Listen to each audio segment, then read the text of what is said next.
see they're all assembled now, and they look very good, but they need finishing in a satin black. Here's Garry of G13 powder coaters, and you can see he's applying the satin black to them now. So these are the actuator parts on the top. He's already done the bodies. So what they do, they go in his oven, he warms them up, and they come out, and then he applies the powder like this. Now there's an electrical charge which is what makes it stick to it. So it's not like painting with a spray gun or an aerosol, say.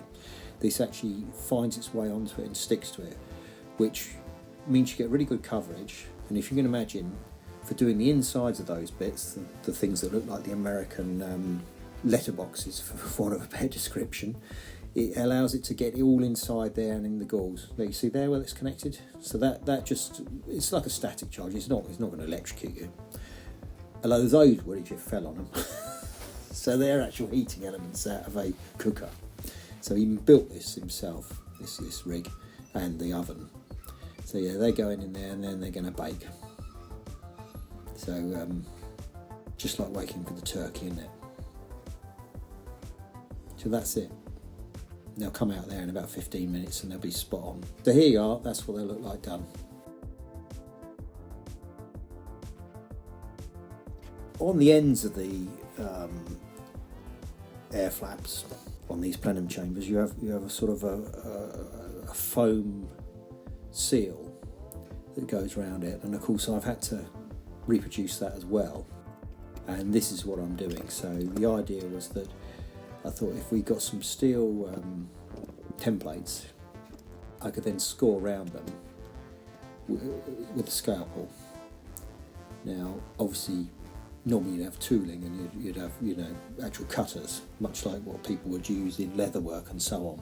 But, you know, we don't do that. We're not, you know, I'm doing this as a short run. So I was struggling with the scissors, but my cousin suggested to me, well, what about a couple of templates to cut round? And I thought, well, actually, that's a very good idea. So that's it in practice. And it worked very well.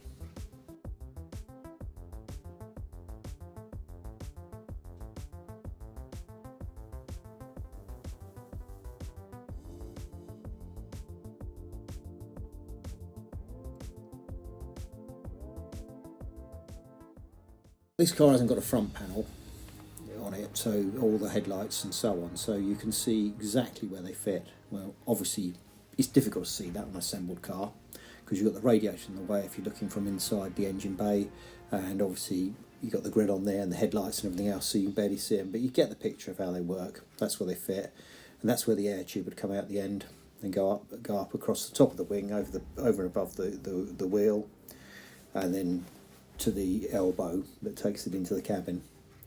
So that's the idea. And then where we've got this sort of dummy cable, that's where the proper cable from underneath the dashboard then goes all the way to here, and then you can pull it and it goes over centre and locks in place like that.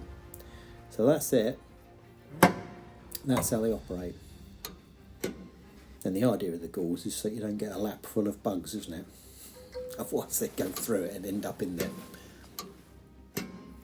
And the brackets that are below it, that's where the bumper mount irons go, where you mount your bumper. And these top brackets, that's where the hinges go for the bonnet.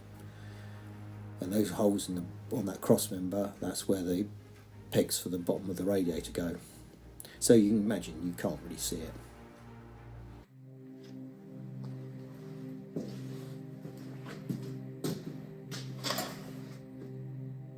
So I think they've been a real success, these. That's the original pair. And these are the sets I've made. And so this is our actuator. So this will be the cable that goes up into the cabin, just underneath the dashboard. And then you pull that, and it goes in like that. See, so this goes over square, effectively over centre. Allows it to lock in like that. And that's what this is about. And what has this reinforcing piece in here? You can see how it sort of tapers away.